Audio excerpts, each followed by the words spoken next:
Good morning students, मैं Suresh Chaudhary, senior biology faculty, Jharna school, Jasnagar. आपका फिर से ऑनलाइन क्लासेज में स्वागत है। हम केमिकल कोऑर्डिनेशन इन ह्यूमन के अंदर पिट्यूटरी ग्लैंड पढ़ रहे थे कल, और पिट्यूटरी ग्लैंड से सिक्रीट होने वाले हार्मोन्स के बारे में पढ़ रहे थे। ग्रोथ हार्मोन कल आपने पढ़ा, पिट्यूटरी ग्लैंड से सिक्रीट होने वाला उस ग्रोथ हार्मोन के फंक्शन और उससे होने वाले उसके हाइपोसिक्रेशन और हाइपर सिक्रेशन से होने वाले जो डिसऑर्डर्स है वो भी अपन ने देखे थे। अब ग्रोथ हार्मोन के बाद में आगे के जो हार्मोन्स है उनकी आज अपन बात करेंगे। यहाँ पर ग्रोथ हार्मोन के बाद में अगर देखें तो सेकंड है प्रोलैक्टिन। प्रोलैक्टिन हार्मोन का क्या फंक्शन है? देखो, प्रोलैक्टिन हार्मोन जो है वो प्रेगनेंसी के समय फीमेल के जो स्तन है या जो ब्रेस्ट है उनकी ग्रोथ करवाता है, उनकी वृद्धि करवाता है। उसके साथ में जो मिल्क है उस मिल्क को भी प्रेरित करता है सिक्रीशन के लिए, दुग्ध निष्कासन को प्रेरित करता है, दुग्ध निर्माण को प्रेरित करता है। इसलिए इसको अपन लैक्टोजेनिक हार्मोन भी कह सकते हैं। क्या कह सकते हैं? Lactogenic hormone. Lactogenic hormone.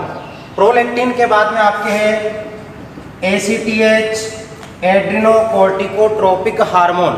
एड्रिनोकोर्टिकोट्रोपिक hormone जो है वो अधिवृक्क ग्रंथि के कोर्टेक्स भाग पर एक्ट करता है, और एड्रिनल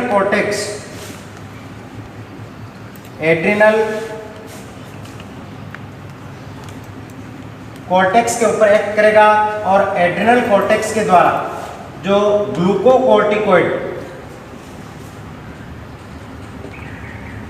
ग्लूकोकॉर्टिकॉइड्स जो है वो सिक्रीट होंगे, और ग्लूकोकॉर्टिकॉइड में आपका है कोर्टिसोल। ACTH जो है वो एड्रिनल ग्लैंड यानी अधिवृक्क ग्रंथि के कोर्टेक्स भाग पर एक्ट करता है, कोर्टेक्स भाग को प्रेरित करेगा, और कोर्टेक्स भाग से ग्लूकोकॉर्टिकॉइड्स हार्मोन सिक्रीट होंगे मेनली, और ग्लूकोकॉर्टिकॉइड्स में है कोर्टिसोल हार्मोन। नेक्स्ट इसके बाद में आपका है TSH, थायराइड स्टिमुलेटिंग हार्मोन। ये सारे जो भी अभी हार्मोन अपन पढ़ रहे हैं वो पिट्यूटरी ग्लैंड के एडिनोहाइपोफाइसिस भाग से सिक्रीट होने वाले हार्मोन है।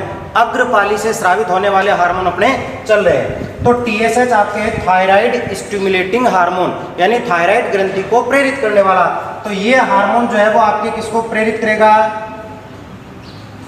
थायराइड ग्लैंड को। किसको? थायराइड ग्लैंड को। और थायराइड ग्लैंड से किसका सिक्रीशन होगा? T3 या T4 थायरोक्सिन हार्मोन के संश्लेषण को या सिक्रीशन को प्रेरित करेंगे। अब थायराइड ग्लैंड जो है वो आपके बहुत ही इंपॉर्टेंट ग्लैंड है, जिसका अध्ययन हम इसके बाद में करेंगे पिट्यूटरी के बाद में। थायराइड ग्लैंड से जो थायरोक्सिन हार्मोन सिक्रीट होता है वो थायरोक्सिन हार्मोन हमारी बॉडी के बहुत से फंक्शन को एक्ट करता है, यानी हमारे शरीर में जैसे BMR है, बेसल मेटाबॉलिक रेट, जिसको आप आधारी उपापचयी दर कहते हो, उसको रेगुलेट करता है। उसके बाद में अगर देखें थायराइड के बारे में अपन आगे पढ़ेंगे डिटेल से। थायराइड के बाद में आपके है गोनेडोट्रोपिन हार्मोन। गोनेडोट्रोपिन हार्मोन के अंदर दो प्रकार के हार्मोन यहाँ पर आपके सिक्रीट किए जाते हैं, FSH और सेकंड है LH। FSH और LH कल देखो इनका सबका एक फॉर्मूला अपन ने बनाया था, फ्लैट पिक।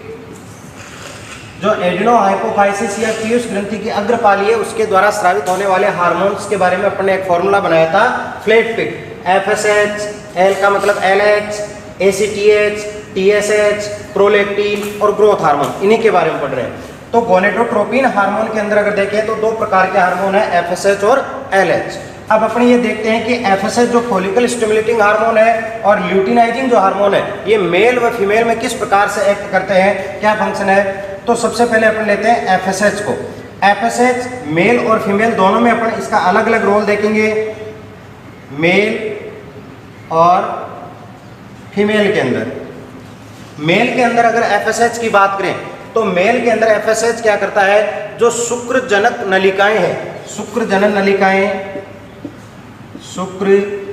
जनन नलिकाएं या सेल्युलोफेरस ट्यूब्यूल्स एवं शुक्राणु निर्माण को प्रेरित करता है शुक्रजनक नलिकाओं एवं शुक्रजनक नलिकाओं के विकास को, और शुक्राणु निर्माण को क्या करता है, प्रेरित करता है। अब शुक्राणु निर्माण में जैसे आपके प्राइमरी स्पर्मेटिड से सेकेंडरी स्पर्मेटिड जो है उसकी फॉर्मेशन को ये क्या करता है, प्रेरित करता है। प्राइमरी स्पर्मेटिड से सेकेंडरी स्पर्मेटिड को प्रेरित करता है। कुल मिलाकर के मेल के अंदर एफएसएच हार्मोन जो है वो शुक्रजनन नलिकाओं के निर्माण को एवं शुक्राणु निर्माण को क्या करता है, प्रेरित करता है। दूसरी तरफ अगर फीमेल के अंदर बात करें इसकी, तो फीमेल के अंदर फॉलिकल स्टिमुलेटिंग हार्मोन जो है वो प्राइमरी फॉलिकल जो पुट्टक कोशिकाएं हैं जिनसे फिर बाद में ओवुलेशन होगा, अंडे का निर्माण होगा, तो उन फॉलिकल सेल्स या पुट्टक कोशिकाओं के निर्माण को क्या करता है, प्रेरित करता है। उन पुट्टक कोशिकाओं को निर्माण करवाता है। पुट्टक कोशिकाएं जो है वो आगे परिपक्व होकर के आपके secondary follicle, tertiary follicle, graphene follicle sales का निर्माण करेगी। तो जो प्राइमरी फॉलिकल सेल्स है उन प्राइमरी फॉलिकल सेल्स का ये क्या करवाता है, फंक्शन या निर्माण करवाता है। फॉलिकल सेल्स या पुट्टक कोशिकाओं के निर्माण के बाद में ये ईस्ट्रोजन, फीमेल के अंदर जो एस्ट्रोजन हार्मोन है उसके संश्लेषण को भी प्रेरित करता है। तो दो प्रकार के फंक्शन अपने यहाँ फीमेल के अंदर एफएसएच के देख सकते हैं। एक तो आपकी जो प्राइमरी फॉलिकल सेल्स है या पुट्टक कोशिकाएं हैं उन पुट्टक कोशिकाओं के निर्माण को प्रेरित करता है। दूसरा एस्ट्रोजन हार्मोन जो फीमेल हार्मोन है उसके सिक्रीशन को या उसके निर्माण को प्रेरित करता है। तो ये एफएसएच के फंक्शन हो गए। अब इसके बाद में अपन देखते हैं एलएच के फंक्शन। मेल और फीमेल दोनों के अंदर एलएच का क्या फंक्शन है, ल्यूटिनाइजिंग हार्मोन का क्या फंक्शन है। तो एलएच का अगर मेल के अंदर बात करें, मेल के अंदर अगर एलएच की बात करें तो मेल के अंदर जो टेस्टीज है उन टेस्टीज के अंदर स्पेशल सेल्स होती है, विशिष्ट कोशिकाएं, लीडिंग सेल्स होती है। उन लीडिंग सेल्स को ये देखो इस प्रकार से टेस्टिस के अंदर जो सेमिनिफेरस ट्यूब्यूल्स होती है उन सेमिनिफेरस ट्यूब्यूल्स या शुक्रजनक नलिकाओं के मध्य में इस प्रकार की कोशिकाएं उपस्थित होती है जिनको अंतराली कोशिकाएं या लीडिंग सेल्स कहते हैं। क्या कहते हैं, अंतराली कोशिकाएं या लीडिंग सेल्स। तो एलएच हार्मोन जो है वो इन लीडिंग सेल्स या अंतराली कोशिकाओं के ऊपर एक्ट करता है, इनको प्रेरित करता है जो शुक्रजनक नलिकाओं के मध्य में उपस्थित होती है। और ये अंतराली कोशिकाएं या लीडिंग सेल्स जो है वो एक्टिवेट होकर के क्या करेंगी, एंड्रोजन्स का स्राव करेंगी, एंड्रोजन्स सिक्रीट करेंगी। एंड्रोजन्स के अंदर मेल एंड्रोजन्स में अगर देखें तो वो आपका है टेस्टोस्टेरोन हार्मोन। दोबारा देख लेते हैं, मेल के अंदर एलएच हार्मोन जो है ल्यूटिनाइजिंग हार्मोन वो सेमिनिफेरस ट्यूब्यूल्स के मध्य में उपस्थित जो लीडिंग सेल्स या अंतराली कोशिकाएं, इंटरस्टिशियल सेल्स, उनके ऊपर एक्ट करता है, उनको प्रेरित करता है। लीडिंग कोशिकाएं जो है वो एंड्रोजन्स के सिक्रेशन को प्रेरित करती है, एंड्रोजन्स सिक्रेट करती है। और एंड्रोजन्स के अंदर अगर देखें तो मेल के अंदर है टेस्टोस्टेरोन। अब टेस्टोस्टेरोन क्या करता है, ये शुक्राणु निर्माण को कंप्लीट करवाता है। जो एफएसएच के अंदर अपन ने देखा कि प्राइमरी स्पर्मेटिड से सेकेंडरी स्पर्मेटिड बनता है, शुक्राणु निर्माण को प्रेरित करता है, तो यहाँ पर ये जो टेस्टोस्टेरोन वो क्या करता है, शुक्राणु निर्माण को पूर्ण करवाता है। स्पर्मियोजेनेसिस जो है उसको कंप्लीट करता है, शुक्राणु निर्माण को पूर्ण करता है। इसके साथ साथ टेस्टोस्टेरोन जो है वो मेल के अंदर सेकेंडरी जो आपके सेक्स ऑर्गन्स है या द्वितीयक लैंगिक लक्षण जो है उनको भी डेवलप करता है। मेल के जो सेकेंडरी कैरेक्टर है उनको भी डेवलप करता है, शुक्राणु निर्माण को कंप्लीट करता है। अब बात करते हैं फीमेल के अंदर एलएच की। तो फीमेल के अंदर एलएच हार्मोन जो है वो क्या करता है, जो प्राइमरी फॉलिकल्स थी उनको परिपक्व करता है, यानी जो फॉलिकल सेल्स है, फॉलिकल सेल्स जो है उनको क्या करता है, मैच्योर करता है, परिपक्व करता है। फॉलिकल पुट्टक कोशिकाओं को परिपक्व करता है और पुट्टक कोशिकाएं जो है वो परिपक्व होकर के क्या बनाएगी, आपके ग्राफियन फॉलिकल सेल्स, ग्राफियन पुट्टिकाएं। और ग्राफियन पुट्टिकाओं की स्ट्रक्चर कैसी होती है, ग्राफियन पुट्टिका में आप देखोगे कि ग्राफियन पुट्टिका में जो पुट्टक कोशिकाएं हैं वो इस प्रकार से आपकी परिपक्व होंगी और उनके अंदर इस प्रकार से जो ओवम है वो सिचुएटेड होता है। ये ग्राफियन पुट्टिका की अपने रफ स्ट्रक्चर बनाई है कि ग्राफियन पुट्टिका या ग्राफियन फॉलिकल की स्ट्रक्चर है, यहाँ पर ओवम उपस्थित है। और ग्राफियन पुट्टिका बनने के बाद में, मैच्योर होने के बाद में एलएच हार्मोन की जो क्वांटिटी है वो बढ़ जाती है। इस समय देखो ग्राफियन पुट्टिका जो परिपक्व है वो होने का समय है फीमेल के अंदर, मेंस्ट्रुअल साइकिल जो अपन आगे पढ़ेंगे मेल फीमेल रिप्रोडक्टिव सिस्टम के अंदर, तो 14th डे जो है फीमेल के अंदर मेंस्ट्रुअल साइकिल का जो 14 डे 14वां दिन है, उस दिन LH हार्मोन जो है वो अपने पीक पॉइंट पर होता है फीमेल के अंदर, यानी LH हार्मोन की जो क्वांटिटी है, जो सिक्रीशन है, वो अपने उच्चतम स्तर पर होता है और इस स्थिति को अपन बोलते हैं LH सर्ज। LH सर्ज और LH हार्मोन की क्वांटिटी अधिक होती है उस समय इस ग्राफिन पुट्टिका का रैप्चर होगा, ग्राफिन पुट्टिका जो है वो टूटेगी और ग्राफिन पुट्टिका के टूटने से जो ओवम है वो बाहर की ओर सिक्रीट होगा, उसको बोलते हैं ओव्यूलेशन या अंडोत्सर्ग की क्रिया। ओवम के बाहर निकलने के बाद में, अंडे के बाहर निकलने के बाद में पीछे जो पुट्टक कोशिकाएं हैं जो रप्चर हो चुकी है, पुट्टक कोशिकाएं और ब्लड सेल्स वो मिल करके एक स्ट्रक्चर बनाती है जिसको अपन बोलते हैं कॉर्पस ल्यूटियम। कॉर्पस ल्यूटियम, ये कॉर्पस ल्यूटियम क्या करता है? प्रोजेस्टेरोन हार्मोन का सिक्रेशन करता है। प्रोजेस्टेरोन हार्मोन का स्राव होता है इसके द्वारा।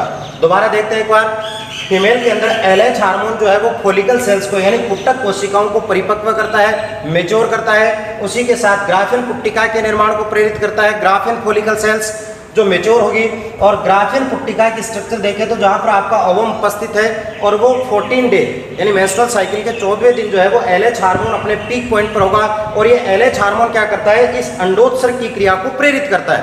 यदि LH हार्मोन का सिक्रेशन यदि अपनी निश्चित क्वांटिटी में नहीं होगा, जिस क्वांटिटी में होना चाहिए वहां अगर उसकी लेवल नहीं होगी तो अंडोत्सर्ग की क्रिया नहीं होगी। तो LH हार्मोन क्या कर रहा है? अंडोत्सर्ग की क्रिया को प्रेरित कर रहा है। पहला काम क्या हो गया? ग्राफिन पुट्टिका का निर्माण, पुट्टक कोशिकाओं को परिपक्व करता है। सेकेंड, आपके अंडोत्सर्ग की क्रिया को प्रेरित करता है, यानी अंडोत्सर्ग को प्रेरित करवाता है। और अंडोत्सर्ग के बाद में जो पुट्टक कोशिकाएं और ब्लड सेल्स जो पीछे रह गई है वो एक ग्रेन्यूल स्ट्रक्चर बनाती है जिसको बोलते हैं कॉर्पस ल्यूटियम। और कॉर्पस ल्यूटियम किसका सिक्रेशन करता है? प्रोजेस्टेरोन हार्मोन का सिक्रेशन करते हैं। और ये प्रोजेस्टेरोन हार्मोन जो है वो आपके अस्थायी रूप से जो गर्भावस्था उसको बनाए रखने में सहायक होता है। तो ये फीमेल के अंदर जो है LH हार्मोन आपका क्या कर रहा है? एक्ट कर रहा है। प्रोजेस्टेरोन हार्मोन सेकेंडरी जो कैरेक्टर है फीमेल के वो भी डेवलप करता है। तो इस प्रकार से FSH और LH दोनों हार्मोन जो आपके गोनेडोट्रोपिन हार्मोन है वो मेल व फीमेल में एक्ट करते हैं उनके गोनेड्स के ऊपर। इसके बाद में ये आपके एडिनोहाइपोफाइसिस या पिट्यूटरी ग्लैंड की जो अग्र पीयूष पाली है उसके द्वारा सिक्रीट होने वाले हार्मोन और उनके फंक्शन थे। अब इसके बाद में अपन देखेंगे पिट्यूटरी ग्लैंड की जो मिडल लोब है, मिडल लोब जिसको अपन बोलते हैं इंटरमीडियन, जिसको इंटरमीडियन भी कहते हैं। इंटरमीडियन के द्वारा इंटरमीडियन के द्वारा जो एक तरह से एडिनोहाइपोफाइसिस का ही पार्ट है और वैसे ह्यूमन के अंदर ये अभी डाउटफुल है कि ये अलग से सिक्रीट कर रही है या फिर एडिनोहाइपोफाइसिस से। तो इंटरमीडियन जो है वो आपके सिक्रीट करता है MSH, मेलानोसाइट स्टिमुलेटिंग हार्मोन। तो मेलानोसाइट स्टिमुलेटिंग हार्मोन क्या करता है? आपके जो रंगा कोशिकाएं हैं, रंगा कोशिकाएं जो है उनमें मेलानिन वर्णक को फैलाने का काम करती है। MSH जो है वो रंगा कोशिकाओं में मेलानिन वर्णक को फैला करके जो त्वचा का रंग है उसको क्या करती है? कंट्रोल करती है। त्वचा के रंग को निर्धारित किया जाता है इसके द्वारा। आप कह सकते हैं कि जो भी त्वचा के अंदर चकत्ते वगैरह बनते हैं, जो हल्का या डार्क जो कलर है वो मेलानिन वर्णक के कारण है। यानी इंटरमीडियन से सिक्रीट होने वाला MSH जो है वो क्या कर रहा है? रंगा कोशिकाओं में मेलानिन वर्णक के द्वारा जो आपका कलर है, जो त्वचा का रंग है उसको क्या कर रहा है? रेगुलेट कर रहा है। जैसे त्वचा के अंदर चकत्ते बने हुए हैं, तिल बने हुए हैं, वो सारे इसके द्वारा बने हुए होते हैं। अब इसके बाद में अपन देखते हैं पिट्यूटरी ग्लैंड के न्यूरोहाइपोफाइसिस। पिट्यूटरी ग्लैंड के न्यूरोहाइपोफाइसिस या पश्चपाली के द्वारा सिक्रीट होने वाले हार्मोन।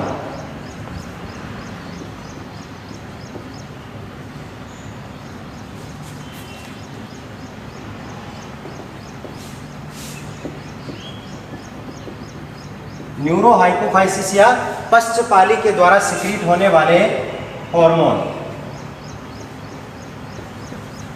तो पश्चपाली के द्वारा सिक्रीट होने वाले दो हार्मोन है, उनका फॉर्मूला अपन बना सकते हैं PAO, पाव। P का मतलब है पोस्टीरियर और A का मतलब आपके हो जाएगा ADH और O का मतलब आपके हो जाएगा ऑक्सीटोसिन। ऑक्सीटोसिन याद रख सकते हो आप। पाव, P का मतलब है पोस्टीरियर यानी पश्च, A का मतलब ADH एंटी डायूरेटिक हार्मोन और O का मतलब है ऑक्सीटोसिन। तो अब अपने यहाँ पर देखते हैं, एक छोटी सी स्ट्रक्चर बनाते हैं पश्च पीयूष पाली की कि किस प्रकार से।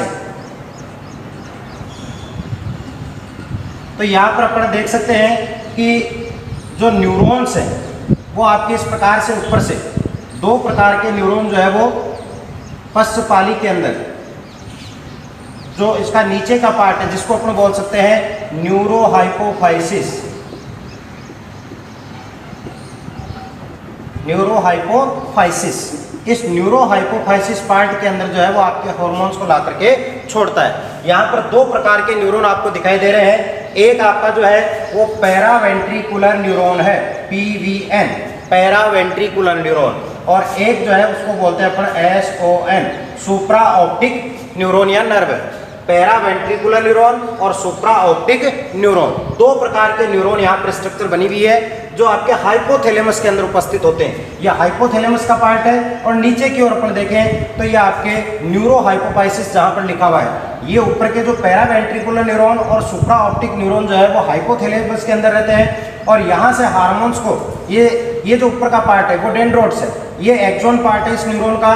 तो यहाँ से ये जो हार्मोन आपके जो है ADH और ऑक्सीटोसिन वो यहाँ से ला करके इस एक्सोन पार्ट के द्वारा यहाँ पर न्यूरोहाइपोफाइसिस में सिक्रीट किए जाते हैं, यहाँ पर ला करके इनको छोड़ा जाता है। अब यहाँ पर सिक्रीट होने वाले हार्मोन आपको मैं ऊपर बता चुका, लिख चुका। एक हार्मोन आपका है ADH, एंटी डाईयूरेटिक हार्मोन। पहले इसी की बात कर लें, ADH जिसको अपन वेसोप्रेसिन भी कहते हैं, वेसोप्रेसिन एंटी डाईयूरेटिक हार्मोन या वेसोप्रेसिन का क्या फंक्शन है? ADH क्या करता है, जो नेफ्रॉन जो है,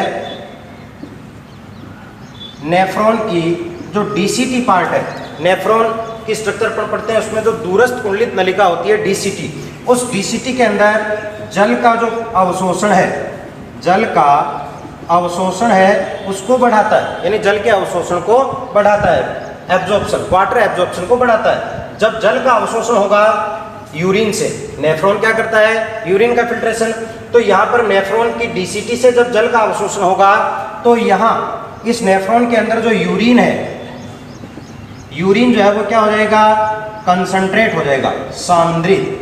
मूत्र को क्या करता है, जल का पुनर्अवशोषण करके सांद्रित करता है। जब यूरिन कंसंट्रेट होगा तो बॉडी के अंदर पानी की जो मात्रा है वो आपकी कंटिन्यूअसली बनी रहेगी। ये कार्य किसका है, ADH का। तो इस प्रकार से ADH हार्मोन जो है वो आपकी क्या करता है, यूरिन को कंसंट्रेट करता है और वाटर की जो लेवल है वो बॉडी के अंदर बराबर मात्रा में रखता है। ऐसे हम कह सकते हैं कि ये जो आपका ब्लड प्रेशर है BP, उसको भी मेंटेन कर रहा है, उसको भी बढ़ाता है। पानी की मात्रा को बॉडी में रेगुलेट करके क्या कर रहा है, ब्लड प्रेशर को भी मेंटेन कर रहा है, यानी ऑस्मो रेगुलेशन का कार्य कौन कर रहा है, ADH कर रहा है। अब दूसरी स्थिति बनती है कि यदि आपकी बॉडी में ADH का सिक्रीशन कम होता है तो ऐसी स्थिति के अंदर क्या होगा, यदि बॉडी के अंदर ADH का सिक्रीशन कम होगा तो ऐसी स्थिति के अंदर यूरिन जो है वो डाइल्यूट हो जाएगा। यूरिन के साथ में बार बार पानी को जो है वो शरीर से निष्कासित किया जाएगा, और पानी के साथ में यदि निष्कासित किया जाएगा तो शरीर में पानी की कमी हो जाएगी।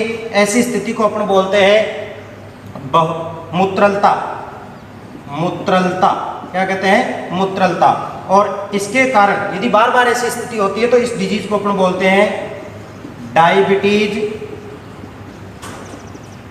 इंसिपिड्स, डायबिटीज इंसिपिड्स ये डिजीज कहलाती है।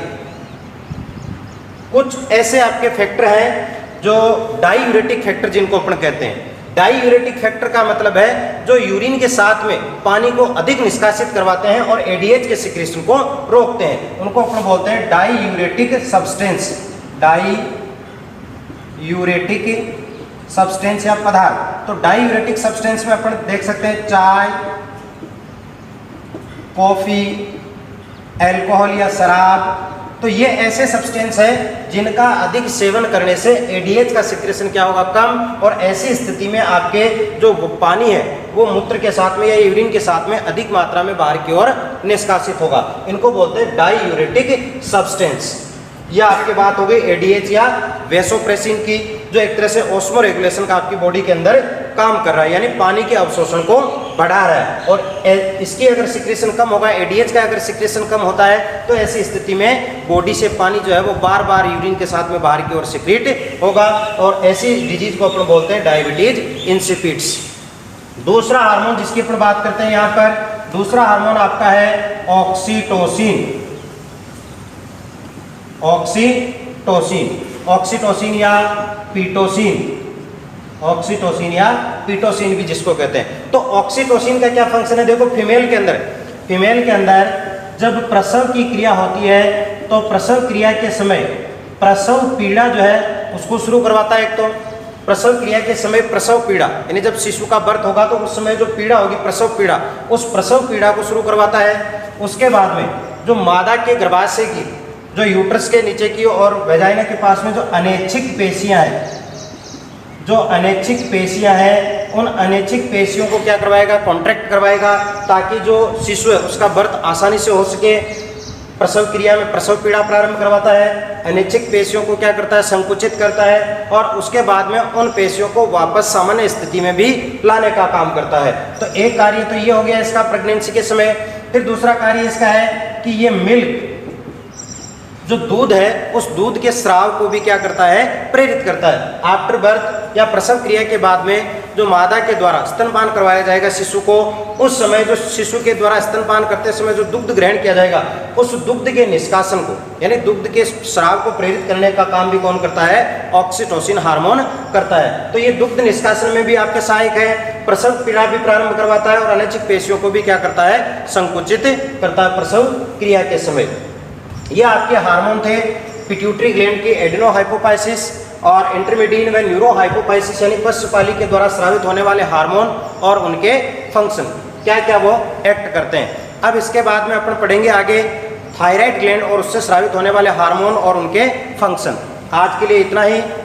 इस वीडियो को आप बार बार रिवाइज करके इसका अध्ययन कर सकते हो। जहाँ भी आपको समझ में नहीं आ रहा है आप कमेंट करके भी वो प्रश्न पूछ सकते हो कि ये डाउट है, और दूसरा इसको रिवाइज करें बार बार और पढ़ें और इसके नोट्स तैयार करें। देखते रहें। इसी प्रकार कोई भी समस्या हो तो उसका आप जो है सवाल कर सकते हैं कमेंट्स के अंदर, और इन वीडियो को आप ज़्यादा से ज़्यादा शेयर करें, सब्सक्राइब करें ताकि और बच्चे भी इनको देख सकें, सभी बच्चों तक इनको पहुँचाने का प्रयास करें। धन्यवाद।